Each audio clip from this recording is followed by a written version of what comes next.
Welcome back to another edition of the Magic Latest Podcast, the podcast where we discuss everything Orlando Magic basketball. I'm your host, Jalon Dixon, and today we got a couple things to get into. But before we get started, remember to like, comment, and subscribe. Hit that post notification bell so you always know we're dropping new videos. We are on the road to 1,000 subscribers and trying to become one of the biggest Orlando Magic podcasts here on the YouTube platform. And remember, use this QR code over here or hit the link in the description down below to join Underdog Fantasy. Get $75 in bonus entries when you place your first $5 down. Again, shout out to Underdog Fantasy for sponsoring the podcast. And as of late, if y'all been keeping up, as of late, we've been doing pretty solid with the picks. So definitely use promo code BasketballFan for that $75 added after you place your first $5 entry. With all that being said, let's go ahead and get right into today's episode. Nothing too crazy. Of course, the Orlando Magic do not play until Thursday. Thankfully, after Thursday, things start to truly pick up for the Orlando Magic from a schedule perspective. Because I'm not going to lie to you guys. Not only do I miss Orlando Magic basketball as far as just being able to follow the team, but man, is it hard to come up with stuff to talk about an Orlando Magic team that doesn't have a lot of trade traction as far as any conversations around moving anybody for a big name or maybe potentially putting a bigger name on our team on the trade block just to vet potential offers. I mean, when this team doesn't play, like, there's not much going on around them. They're one of those sleeping giant teams that, like, when they show up, they definitely are a team you have to at least, acknowledge. But when they're out of the way, like they've been the last 2 weeks where they've had multiple 4 to 5 day breaks, I mean, there's practically no news on them on a daily basis. But we ball regardless, right? First topic of today we're going to talk about is just something that I thought was kind of an interesting conversation. Of course, as everybody knows, the NBA All-Star starters were named earlier last week, or late last week, excuse me. And the NBA All-Star reserves are set to be announced at the top of February. Do I believe that the Orlando Magic will have an All-Star this season? Probably not. Unfortunate, that would be back-to-back seasons without an All-Star selection for this team. But I figured I'd at least pose the question to you guys of if there were to be an Orlando Magic representative, which player would it be? And of course, there's 4 players on the team that have the best opportunity. 4 players, 4 different reasonings as to why they would be the All-Star selection. Franz Wagner, of course, has the best statistical output so far this season in his 26 games.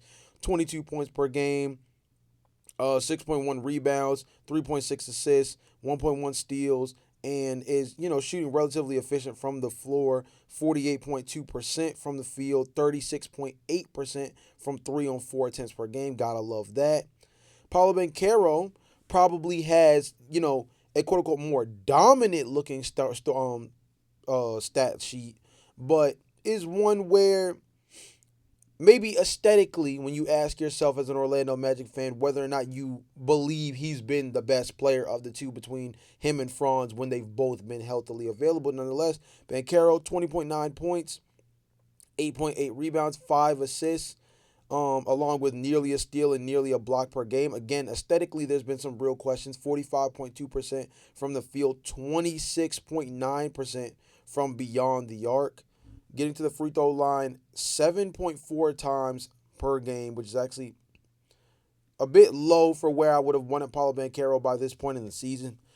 Excuse me, as a guy that I know is capable, and I set the expectation before the season started that I believed that him and Franz could average a total of like 18 to 20 free throw attempts per game. As of right now, they would be averaging exactly 14 free throw attempts per game combined. Not as high as it should be, in my personal opinion. It's something I think those two are going to have to work on if this team is going to take it to the next level as we get closer to the postseason. Of course, the most consistent player this season, games played 42, games started 42, is Desmond Bane. 18.9 points per game, 4.5 rebounds, 4.5 assists.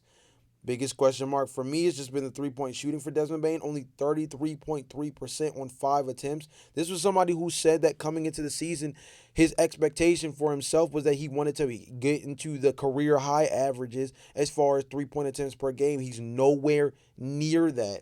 Actually, I would make the argument that he's regressed as a three-point shooter as far as attempts are concerned compared to his time frame in Memphis. What do I mean by that? In Memphis, rookie year, 4 attempts per game. Second year, 6.9. Year after that, 7. Year after that, 8.6. Last season, 6.1. This season at 4.9 will be his lowest since his rookie season. That's actually trending in the opposite direction as opposed to trending more towards trying to smash his overall, career high as far as three-pointers attempted. And of course, the 33.3% is a low for a guy who is averaging, 37 plus percent from beyond the arc prior to coming to Orlando. So although he has been the most consistent player for the Orlando Magic, I would say my biggest worry for him is just that he has not lived up to the expectations, not only of himself, but of Orlando Magic fans when you made a trade like that. Not that he's been bad by any means. He's a near 20-point per game scorer. The Orlando Magic have nearly 3 guys averaging 20, 5 guys averaging 15 or better, right? And Desmond Bane has been a big part of being able to keep this team afloat, especially in games where things have been narrowed down the stretch. But there are still some huge, huge question marks, in my personal opinion, about what Desmond Bane is for this team moving forward. But again, the one thing he's brought to the table that the Orlando Magic needed more than anything was stability at the star spot, because Franz and Paulo have both missed time, and yet he's been a stabilizing force in the middle of it to still give them a star caliber player on the floor at all times, even with the injuries they've been dealing with. And then last but not least, the guy who's least likely to make the All-Star team, but the guy that I think is at least the most deserving for a conversation around it with the versatility he's had, which is, of course, Anthony Black. The numbers are not going to speak to him being an All-Star. 15.9 points per game, 4.1 rebounds, 4 assists, and 1.3 steals. I think is pretty huge. Shooting percentages are 46.7 from the field, 35.8 from beyond the arc on nearly 5 attempts per game. Again, I spoke on this the other day, talking about his versatility, playing the 1, 2, 3, even played small ball 4. Is coming off the bench as a 6-man for this team as well. Has done just about everything you can ask as far as being able to be a legitimate contributor for this Orlando Magic team this season. Are his numbers statistically screaming all-star? Not necessarily, but I think his impact for this Orlando Magic team screams that he should at least be in the conversation if we're talking about the most likely all-star amongst the Orlando Magic. You guys let me know in the comment section down below, who do you guys believe is the most deserving player of the Orlando Magic's players that could be selected for that all-star reserve spot? Do I think the Magic will get a representative? Again, as I mentioned beforehand, probably not. But if they were to get one, who do you think would be the most deserving of the selection? Let me know in the comment section down below. Next up, I know that we talk about Tyus Jones a little bit too much on this podcast for a role player who's not producing at a very high level, but he is also the most likely trade candidate for the Orlando Magic to try to get under the luxury tax. We've talked about that multiple times on the podcast before. We've always talked about the financial aspect, and I'm actually going to bring it up again. There's a pro and a con to Tyus Jones being moved. The Orlando Magic Sports Illustrated page actually kind of focuses on this by pulling together information from reporting along with some other notable quotes that kind of bring together this interesting conversation around whether or not Tyus Jones should be traded, even if financially it is the best move for the Orlando Magic. So, it says, Jones makes $7 million. The Magic are about $5.5 million above the luxury tax line. Getting below the line this year is important with Paulo Banchero's rookie extension kicking in next season and a big Anthony Black contract looming down the line. The Magic will be paying the tax for a long time. Delaying the repeater clock as long as possible is vital. If it costs them some second-round picks to get below the line, then so be it. And that's from CBS writer Sam Quinn talking about why Tyus Jones is on the trade block. On the other side, though, Jamal Mosley spoke towards why having Tyus Jones has been so impactful so far this season, saying he's the rock. He kind of steadies the ship. Talking about Jones last month after he helped beat the Chicago Bulls. And I thought that group that we had out there on the court was the ones that really changed the momentum, and we were able to ride that wave all the way to the buzzer. Of course, that's referring to a game we talked about on the podcast where Jamal Mosley did the ripcord move of playing a full bench unit in a game where they nearly stormed all the way back to get that victory. And it ended up being an interesting inflection point for this Orlando Magic team because around that same time frame, it just felt like there was no real momentum. And so I remember that was one of those games that the Orlando Magic like so desperately needed to just get some kind of life out of their team. And the article goes on to say Jones's value is a value veteran voice for the team, especially the second unit. Having a rookie guard like Richardson come into the league can be overwhelming, but pairing him with a veteran like Jones in the backcourt could do wonders for his development that aren't seen on the court. The Magic gained something by trading Jones, especially when it comes to the numbers of financial situation. However, there is the team loses by trading Jones, and that cannot be understated. The Magic have to figure out whether or not the pros outweigh the cons with keeping Jones versus trading him. I think that in my quick version of it, I do believe that Tyus Jones is going to be traded, and I think that Tyus Jones should be traded for the same reason that I believe should not stop the Orlando Magic from potentially seeing what they can get for Jonathan Isaac. Which is, yes, this is a young basketball team, but I do not believe that a veteran presence is enough to keep a guy on a team if he is not producing a well enough level on the floor to also counterbalance the fact that he is a quote unquote stabilizing force in the locker room. Yes, it helps to have an adult in the room. I also believe that one of the best ways to lead on a basketball team is by example. I'm not saying a veteran player should be out there trying to score 20 points per game on a team that clearly has three guys capable of being able to do that on their own.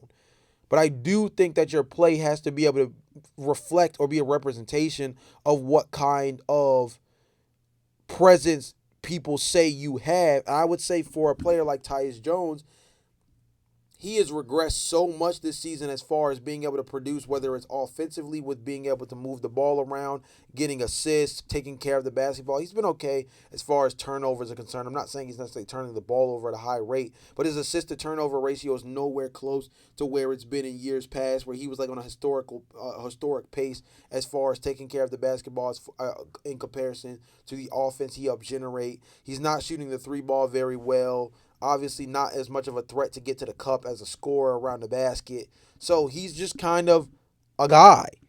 He's just kind of a guy. And I hate that for him because this is a player that I believe in any given season had the capability of being the best backup point guard in the NBA and has shown strides of that in the past with stops with specifically the Memphis Grizzlies and to a lesser degree his time with the Phoenix Suns, right? Or excuse me, his time with the Washington Wizards to a lesser degree, right? But I feel as though for this team, again, I don't know if this is the black hole offense issue similar to Desmond Bane of like you just come to the Orlando Magic and you forget how to shoot the three ball. But the fact that he's not contributing as a three-point shooter and he's not really helping generate easy offense as far as facilitating the way we've seen in years past, he is as expendable as it gets compared to many other, players that could be in the conversation to be moved if you're talking about the Orlando Magic at the trade deadline. Of course, I still believe that Jonathan Isaac should be the most likely to be moved because his contract is also so significant at $15 million and still has some non-guaranteed years after this season. But even with that being the case, if you're talking about the most likely to move, there's a difference between most likely and easiest. Most likely to move, in my opinion, and easiest to move are actually the same player that is Tyus Jones. I believe that the player that should be moved the most is Jonathan Isaac. But the guy that's the easiest and the most likely to move is probably Tyus Jones, if I'm being honest. Again, I know we talk about Tyus a lot on the podcast for a guy that doesn't produce very much for this team. But on the flip side of it, again, for a team that's probably not going to make a ton of moves as far as the trade deadline is concerned, Tyus Jones is at the forefront of any real trade conversation that the Orlando Magic have been linked to. Fast breaks, buzzer beaters, and block parties are back, and Underdog is the best place to get on all the action. Placing on Underdog is easy. Just pick whether your favorite player will go higher or lower on stats like points, rebounds, steals, and more. Get your picks right, and you could win up to $5,000. 5,000 times your cash.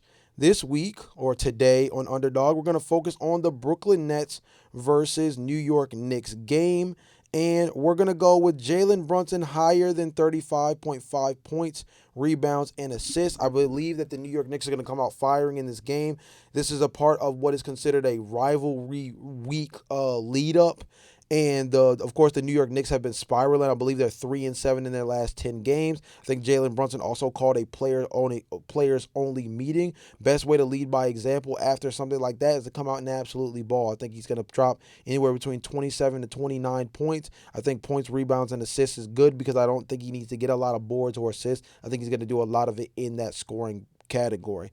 Also, Michael Porter Jr., I'm going to go higher for the Brooklyn Nets, higher than 3.5 three-pointers made. The volume is definitely there, coming off of a rough 2 of 10 game. Also, I believe he has an 0 of 8 game from beyond the arc within his last 5 games, but has 3 games of the last 5 where he knocked down 4 or more. I'm going to go with the momentum as far as saying that between the volume he has over the course of the entire season, paired with the fact that he has a higher sample size, at least over the last 5 games, and over the course of 10 games has a high enough sample size to say that hitting at least 4 threes in this game is highly likely. I also think that when you talk about facing a team like the New York Knicks, in order for a team like the Brooklyn Nets to be able to maybe pull off the quote-unquote upset in this game, I think that Michael Porter Jr. is going to have a big game from beyond the arc. So again, that is higher on points, rebounds, and assists.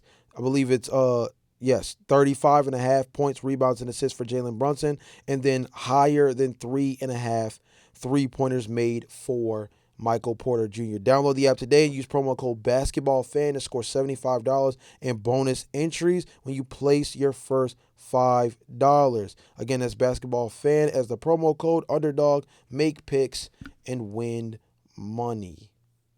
Must be 18 plus. 19 plus in Alabama and Nebraska. 19 plus in Colorado for some games. 21 plus in Arizona, Massachusetts, and Virginia. And present in a state where Underdog Fantasy operates. Terms apply. See assets.underdogfantasy.com/play and get terms DFSTML for details. Offer not valid in Maryland, Michigan, New Jersey, New York, Ohio, and Pennsylvania. Concerned with your play? Call 1-800-GAMBLER or visit www.ncpgambling.org. In New York, call the 24/7 helpline at 1-878 or text HOMI 467-369. All right, so we're going to react to a couple of you guys' comments from the comment section of last episode. Shout out to everybody that drops comments, and I appreciate you guys in advance. Please continue to work your way through the comment section, whether it's dropping trade ideas, thoughts as in response to some of the topics that we talked about. Topic suggestions as well also would be a very big help. I really appreciate everything that we have building within this Orlando Magic Daily community and with the Magic Latest community and with the daily content that we've been putting up. Of course, you guys are much appreciated. Let's start at the top. Black Sheep 187 says they're going to regret it if they trade Suggs when he puts major numbers. Remember, he will not be injured forever. I think the interesting thing about that statement is that I totally understand the idea of him not being injured forever. I would also say that dating all the way back to his time in high school at Minnehaha, he's always had injury issues. So although there are concerns about what Jalen Suggs could be for a different team, at the same time, holding yourself back because you think that there's going to be a turnaround as far as his injury concerns are considered, I would say that's actually operating within blind faith. I am not a proponent of trading Jalen Suggs unless the right product is the return, right? But at the same time, I would also say to just completely be afraid of moving Jalen Suggs simply out of the fact that you're afraid of what he could be for a different team. I mean, you could apply that logic to just about anybody, right? A lot of people are fearful of the idea of what someone like Jet Howard could be for a different team if he were to get signed to a relatively team-friendly contract for a different squad and get more minutes playing for someone else as opposed to his inconsistencies getting on the floor for the Orlando Magic. Truth of the matter is, Jet Howard has not done a whole lot to warrant significant minutes with the Orlando Magic. And when he has been on the floor, he's been relatively effective. But now we're in the last year before he needs an extension. So it's great that he's played a little bit better this season. You could also make the argument too little, too late. If the Orlando Magic are able to bring him back on a team-friendly deal, that would be great. But there's the chance that you might get bit in the back because there's a chance that he may end up going to a different team and getting the chance to produce. And that's the risk you run, but that's the risk you run with any trade. Tynes New York 3519 says need a shot blocker desperately. Completely agree with that. Wish that Jonathan Isaac could be that guy. I think that a shot blocker would be really great for this team. I would love a Nicholas Claxton. I would love a Walker Kessler. I would love a Day'Ron Sharpe. I've been big on the idea of Yabusele, even though I don't necessarily believe that he's a shot blocking big. I think that his burly build and overall frame could be a bit of a rim deterrent. Down low next to somebody like Wendell Carter Jr. I think that could be an interesting fit where there's kind of the double big rim protection play style. So I would like the idea of that. But I totally agree with you. A rim protecting center would be great for this team. The question is, like, who is a shot blocking specialist that you believe is, truly available on the trade market that would fit this Orlando Magic team. Hot 407 says, as long as P5, Franz, and AB is locked in, I'm okay with something different. I'm assuming you're saying that to say that basically those are your three untouchable guys. And as far as someone like Jalen Suggs or even Desmond Bane is considered, if you had to move them for anybody, you'd be open to it. And I'm not going to lie to you. I would actually make the argument that that in favor of this, saying that these will be my three most protected players as well. If we were doing an expansion draft and you could only protect 7 guys, I think the first 3 names you rattle off would, of course, be, at least in my personal opinion, would be Paolo Banchero, Franz Wagner, and Anthony Black. Now, if you had to fill that out even further, I think that you keep Desmond Bane. I think that you keep Jace Richardson. I think that you keep Noah Penda. I have my worries about Jalen Suggs. I think that you don't make a big trade like the one you did for Desmond Bane unless you expect to keep him. So I would say that as well.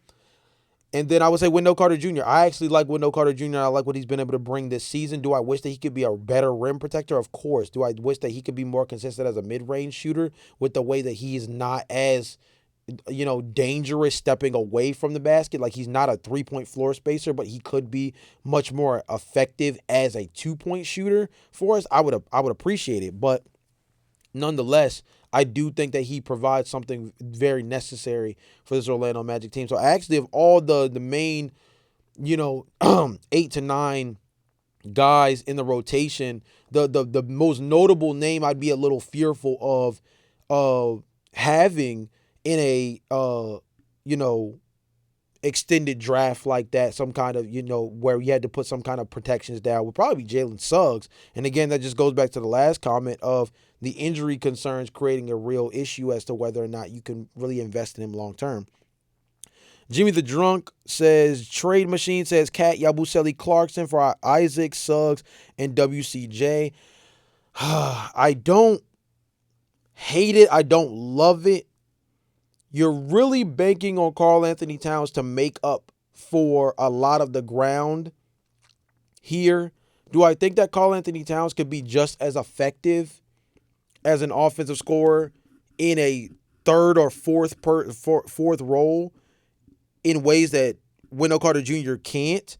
I do, just because of the floor spacing, as I mentioned a second ago. I think Yabusele will see the floor more than Jonathan Isaac, and I think that alone speaks volumes. And then Jordan Clarkson could be this offensive, scorer off the bench, can be another mentor figure for Jace Richardson, along with Tyus Jones if Jones were not moved. I don't hate it. You guys grade the trade on that one. Jimmy the Drunk's trade suggestion was Karl Anthony Towns, Gershon Yabusele, and Jordan Clarkson for Jonathan Isaac, Jalen Suggs, and Wendell Carter Jr. Says that the Trade Machine cleared that one. kind of an interesting situation there, banking a lot on Karl Anthony Towns to make up a lot of the ground there. Two bigs for two bigs and one guard for one guard is a fair trade as far as the depth is concerned. So you're not necessarily worried about that. You're just banking on Karl Anthony Towns not falling off as a three-point shooter, because other than that, there's nothing that I would say Karl Anthony Towns does extremely well when you're factoring in both sides of the floor better than Wendell Carter Jr. I would just say that his ability to space the floor and maybe his ability to put the ball on the floor as a driver as well are two things that make him a little bit more effective than Wendell Carter Jr. But other than that, those are two very big factors, especially on the offensive end. But other than that, as a net negative defensively most of the time, and a guy that definitely is not considered as a real rim defender, Wendell Carter Jr. does have him beat when it comes to what he brings on the defensive end. Gershon Yabusele, again, I believe has other bigger upside than Jonathan Isaac, just because I think Yabusele will actually play. And Clarkson, older player, would be somebody that expires relatively soon, which would give the Orlando Magic something to work with. Him and Yabusele also would both be coming off the books very, very soon, which would open up some cap space. Yes, you take on a big contract in Karl Anthony Towns, but Yabusele and Clarkson's contracts falling off does make it at least worth the consideration. Shout out to Jimmy the Drunk for that. Rafael Camacho says we need to keep Jalen Suggs on this team. He is our defensive captain, our X factor, game changer player. He impacts the game in so many ways. Hustle plays, defense, offense, getting the crowd involved, motivates the whole team, willing to fight for team members without caring about being kicked out of the game. He's the whole package, the spirit of the team. I totally agree with you on this. Don't get me wrong. I love Jalen Suggs. I've said this beforehand. I don't want to trade Jalen Suggs. I want to make that very clear. I don't want to trade Jalen Suggs. The idea is, if you're going to move anybody for a significant player upgrade, Jalen Suggs of the core four, right? Similar to if you're talking about a team like the Cleveland Cavaliers, if they were to make a move on the margins or to make a significant splash move to make themselves look different than what they've been over the last 3 to 4 seasons, they're not moving Donovan Mitchell and they're likely not moving Evan Mobley. So the two guys that are most likely to be moved are either Jared Allen or Darius Garland. I would say for the Orlando Magic, their quote-unquote odd man out within that group would be Jalen Suggs. And that's because I feel like the talent perspective of Paolo Banchero, along with the mystique of being a former number 1 overall pick, which does matter in the NBA, politics do matter in the NBA, is going to keep him on this team. Franz Wagner, I think, is a staple for this franchise as well. And I think the combination of Paolo Banchero and Franz Wagner is viewed by people like Jeff Weltman very similar to how the Boston Celtics view Jason Tatum and Jaylen Brown. Like, if those two guys can make it work, they are a championship caliber duo. And I think the Orlando Magic believe that to be said about Paolo Banchero and Franz Wagner as well. And then the third guy, I don't think that they have the balls to flip Desmond Bane not even a full season after trading multiple first-round picks and a significant amount of depth in return for him. So I think that Desmond Bane is not going to get flipped until the soonest I see them even considering flipping Desmond Bane is not this upcoming summer, but the following summer. So Desmond Bane would spend at least 2 seasons on this Orlando Magic team before they actually consider moving him. So the odd man out as far as large salaries are concerned that I think would warrant any kind of real question mark of moving is Jalen Suggs. It's not about wanting to move Jalen Suggs. It's about if this Orlando Magic team wants to make any kind of significant move, it's either Jalen Suggs, Wendell Carter Jr., or having to package a handful of different players together with Jonathan Isaac's salary in order to get to a large enough number. Carlos Perez says, thanks for reading my comment. The coach subject is the same since last year. Jamal Mosley doesn't know how to handle so much talent. I understand the win and lose when you trade a player that is not giving you production, but if you are blessed to have young talent on the bench, give them minutes to adapt the game from speed to understand the other's play style to be more competitive. Last year, who ended as the point guard? Corey Joseph. Where is he now? So if you are losing the series, let A Black play more minutes this year. Pinda. I think your overall comment is basically saying that Jamal Mosley has a lot of talent, doesn't know what to do with it, and more specifically, he has a good amount of talent off the bench that he needs to get more wiggle room. And I think you said this a lot in last podcast as well, and I totally agree with you. I feel like this is a team that needs to. Their version of needing to shake things up, I think, comes in the form of needing to be willing to get different looks. They have a lot of very unique talents between guys like Tristan Da Silva, Noah Penda, Jace Richardson, Goga Batadze, who I think are all very deserving of minutes. And yes, I do think that this team is a legit 9 to 10 man deep rotation from a talent perspective, and I do think that they should lean into that. My worry is kind of similar to what you mentioned, I believe, last podcast, is that the blind faith in the veteranship tag of guys like Tyus Jones cost you games when you have the talent around this team to be able to make the most of this season, and instead you're too busy worried about blind loyalties and what you feel you owe a guy based off his tenure in the league. That's another reason why, again, I believe that Jonathan Isaac is a little overrated to a certain degree for this team, is because outside of probably being the longest tenured Orlando Magic player, what else has he contributed this season? I know that many would probably point to what he may do for the locker room, but we're not in the locker room. So it's one of those things where, yes, Orlando Magic players here and there have spoken on what J.I. has brought to the table, but the reality of stands very similar to what I said about Tyus Jones earlier. Is like, one of the best ways to help lead as a veteran is to lead by example. And when you have Tyus Jones playing badly and Jonathan Isaac barely playing, you're just a glorified cheerleader with pom-poms on the sideline, here for the ride. And it's great that you have a voice that matters, but how much does it matter as far as wins and losses? That's where I kind of get a little bit concerned. Bird of the Magician says, God, please do not allow Cat on this team. Berto, I wouldn't hate it, didn't love it, but I felt like for the kind of trade conversations that were considered, if you were able to do it without having to give up one of Paulo Banchero, Franz Wagner, or Desmond Bane, personally, I wouldn't hate it, as I mentioned earlier, especially because I do think that having a floor spacing big next to Paulo Banchero and having the ability to still bring somebody off the bench like a Gershon Yabusele, if you go based off that trade from earlier, we wouldn't have Wendell Carter Jr. anymore.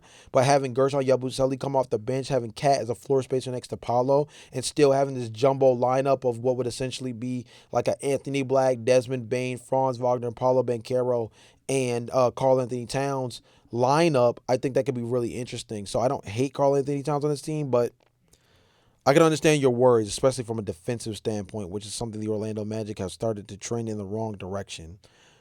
Only Mello says, gotta move from J.I. first. Hey man, all you're doing is preaching to the choir. I've been saying this since the very beginning of the season. Some of you have started to really come along. I'm glad that some of you are starting to kind of get where I'm coming from as far as that. I mean, man, I think that J.I. has to be moved. John No Beso says, Cat is a bum. He's a JaVale McGee with 3-point range. If he came to the Magic, I'd be happy for him to prove me wrong. But there's a reason they want him out of NYC.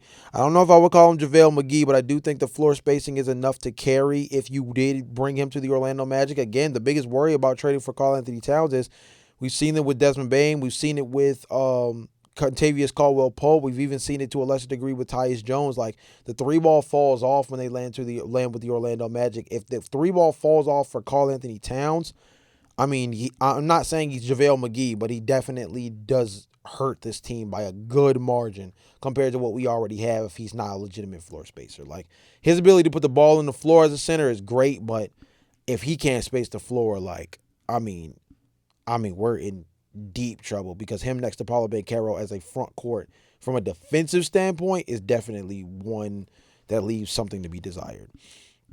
Alpha Melanin, shout out to you as always, says, I honestly feel Suggs is expendable. AB feels his production. I am a fan of Suggs, the person, but at his pay rate and injury history, he's slowly moving into JI territory in terms of paying that much for a player who plays half a season. Not sure Cat is the answer for the same reason. Totally okay with your idea of saying that Cat is not the answer. Also, totally side with everything you said.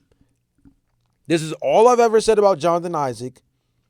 And this is the other reason why I believe that Jalen Suggs, when you talk about trying to make a splash move, and again, the Orlando Magic are not the type of team that's going to announce that they're, actively looking for big fish. That's very clear. That was shown through the Desmond Bane acquisition. we didn't know that the Orlando Magic were big game hunting to begin with. And although Desmond Bane might not be the biggest fish in the sea, when you move multiple first round picks in order to get him, clearly as a guy that nobody truly thought was actually on the trade block, the Orlando Magic are clearly not afraid of making a big move. The question is, are they able to make big moves that are going to land for the current construction of this team? Again, I'm going to read it again because I think Alpha Melon, I think you hit this right on the head here. I honestly feel Suggs is expendable. AB fills his production. We've seen that in multiple fronts this season with Jalen Suggs in and out of the lineup. I am a fan of Suggs, the person, again, as mentioned earlier in the podcast from one of the comment section comments earlier from Raphael that talked about all of the things intangibly that Suggs brings to the table. But at his pay rate, which mind you is in the upper 30s per season, it is de-escalating. But this is a $30 million a year player who's averaging about 44 to 50 games a season, give or take. And injury history, he's slowly moving into JI territory in terms of paying that much for a player who plays half a season. I think this is huge. This is an important conversation to have. Scary one to have, but an important one to have. In today's NBA, your price tag matters so much because of the second apron. Simply paying guys for the sake of saying that you paid them is no longer enough to expect anything particular for them long term. Just because you pay them $35 million should not guarantee them anything moving forward if production does not match. Because financially, teams like, especially like the Orlando Magic, cannot afford to be going into the luxury tax and the repeater tax over players that are not producing, especially because teams like the Orlando Magic tend to not land big free agents. So a lot of their damage is done in the draft. And a team like the Orlando Magic do not have a ton of draft capital right now after the Desmond Bane trade. So if you're able to move off of a guy like Jalen Suggs to recoup some significant draft capital, that would be worth a conversation. Or if you're willing to move off of Jalen Suggs to get a player that does have a high price tag, but is a little bit more on the timeline of a team like this that is trying to push towards making a Eastern Conference Finals in the very near future, I don't see that as totally unrealistic to at least consider Jalen Suggs on the trade block in a conversation to get that kind of player. I totally agree with Alpha Melanin that maybe Karl-Anthony Towns isn't the guy. He's just the guy being discussed around the Orlando Magic right now. But I can't blame anybody for being at least a little weary about the long-term future of Jalen Suggs. Last but not least, Black Sheep 187 also said they're going to regret it if they... No, this is just a repeat of a comment from earlier, I believe. Or did it just move down? It may have just moved down. Anyway, that's all you guys' comments from last podcast. Really appreciate you guys as usual for dropping those comments. And feel free to drop more comments down below. Again, in reaction to other commenters, things we discussed on the podcast, so on and so forth. Last but not least, I'm not giving any background to this one. I'm leaving this one completely ambiguous. Today's question of the day is, should the Orlando Magic consider trading Paolo Banchero? I am taking this conversation around Jalen Suggs, and I'm moving this over to a player that I feel like a lot more of my comment section has bigger thoughts on, and that is Paolo Banchero.